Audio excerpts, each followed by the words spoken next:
Lawmakers in North Carolina have successfully passed a stringent abortion ban, overriding Governor Roy Cooper's veto. The ban prohibits almost all abortions after 12 weeks of pregnancy. In response to the decision, protesters inside the state capitol voiced their disapproval by chanting "Shame, shame, shame" on Tuesday night. The ban was approved by both the North Carolina Senate and House, with 72 votes in favor and 48 votes against.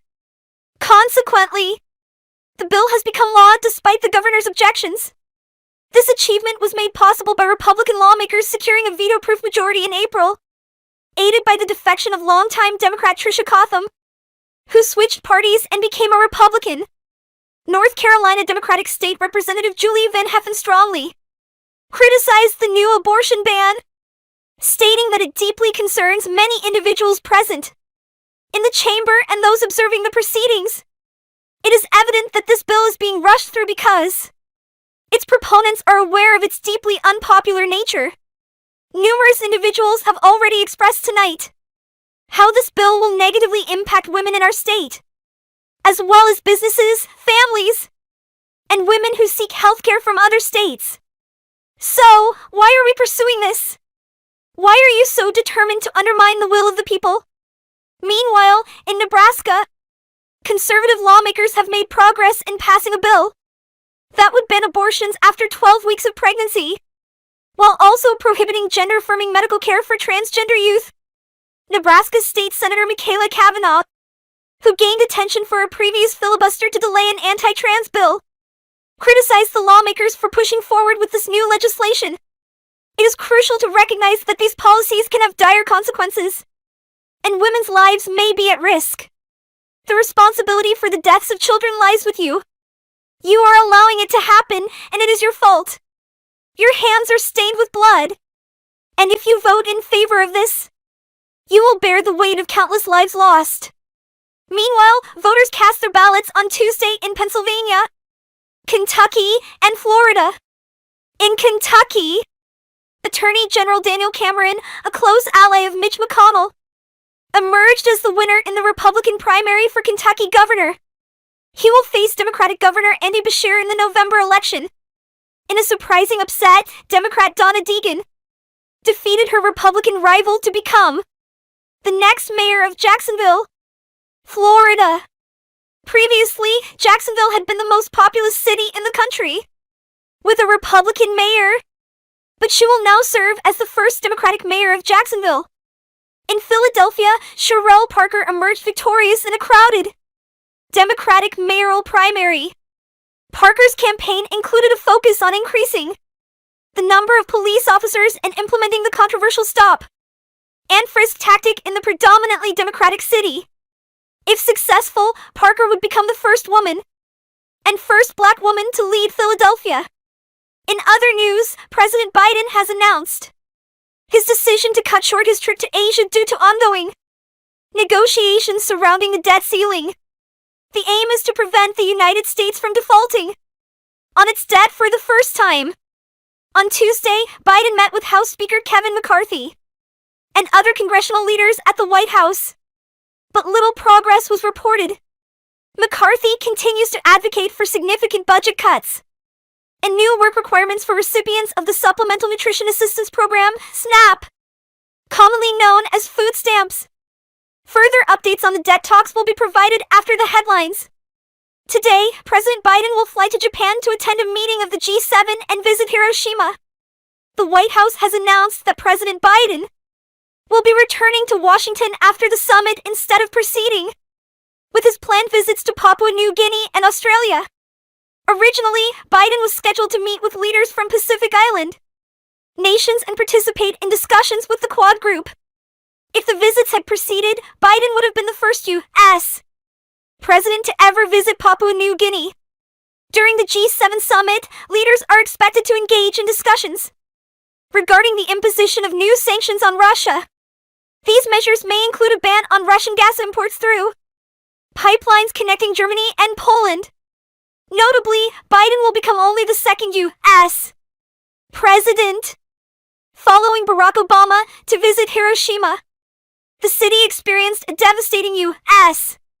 Nuclear attack in 1945, resulting in the loss of 140,000 lives and severe injuries to another 100,000 individuals. Ahead of the summit, the Nobel Prize-winning International Campaign to Abolish Nuclear Weapons, ICAN, has urged G7 member nations to wholeheartedly condemn any and all threats regarding the use of nuclear warheads. Furthermore, ICAN called for their support in signing the Treaty on the Prohibition of Nuclear Weapons. They were joined in their plea by survivors of the 1945 U.S. nuclear attack on Hiroshima, known as Hibakusha, such as 85-year-old Teruka Yaeda. I want the G7 leaders to truly recognize the inhumanity of nuclear weapons. These are weapons that have the potential to annihilate humanity. I want them to deeply understand the severity of this issue and the urgent need for abolition, expressed Yaeda. In another development, a Chinese special envoy has arrived in Ukraine as part of a Chinese-led initiative to bring an end to the 15-month-long war. The envoy, Li Hu, is expected to visit Russia, Poland, France, and Germany as well. Meanwhile, South African President Cyril Ramaphosa has announced that leaders from 6 African nations will soon embark on a peace mission to Moscow and Kiev. Ramaphosa revealed that he recently held discussions with Russian President Vladimir Putin, emphasizing the importance of finding peaceful resolutions. They were joined in their plea by survivors of the 1945 U.S. nuclear attack on Hiroshima, known as Hibakusha, such as 85-year-old Teruka Yaeda. I want the G7 leaders to truly recognize the inhumanity of nuclear weapons. These are weapons that have the potential to annihilate humanity. I want them to deeply understand the severity of this issue and the urgent need for abolition, expressed Yaeda. In another development, a Chinese special envoy has arrived in Ukraine as part of a Chinese-led initiative to bring an end to the 15-month-long war. The envoy, Li Hu, is expected to visit Russia, Poland, France, and Germany as well. Meanwhile, South African President Cyril Ramaphosa has announced that leaders from 6 African nations will soon embark on a peace mission to Moscow and Kiev.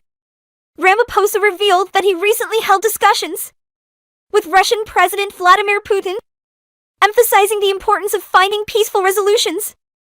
Ukrainian President Volodymyr Zelensky expressed that his discussions with the 2 leaders indicated their willingness to welcome the African leaders and engage in a dialogue regarding the resolution of the conflict.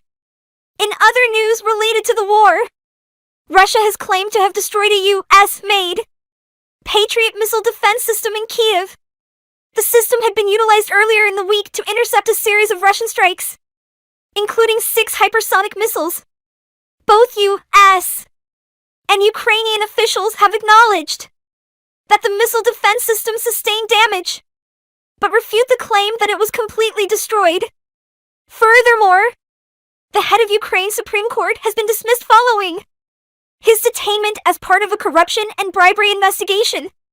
According to a recent report by the Cost of War Project at Brown University, it is estimated that at least 4.5 million people have lost their lives as a result of the wars in Afghanistan, Iraq, Pakistan, Syria, Yemen, Libya, and Somalia, following the September 11th attacks, when the United States initiated its war on terror. The report highlights that 7.6 million children in the affected countries are currently suffering from acute malnutrition. In Ecuador, lawmakers have initiated an impeachment process against President Guillermo Lasso, accusing him of corruption and embezzlement involving a state-owned oil transportation company. The Ecuadorian National Assembly conducted its first hearing on Tuesday, during which Lasso addressed the lawmakers and refuted any involvement in the alleged scheme.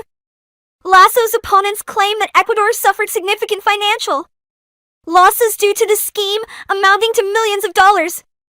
There is speculation that Lasso might resort to invoking a constitutional power that would enable him to dissolve the legislature and govern by decree.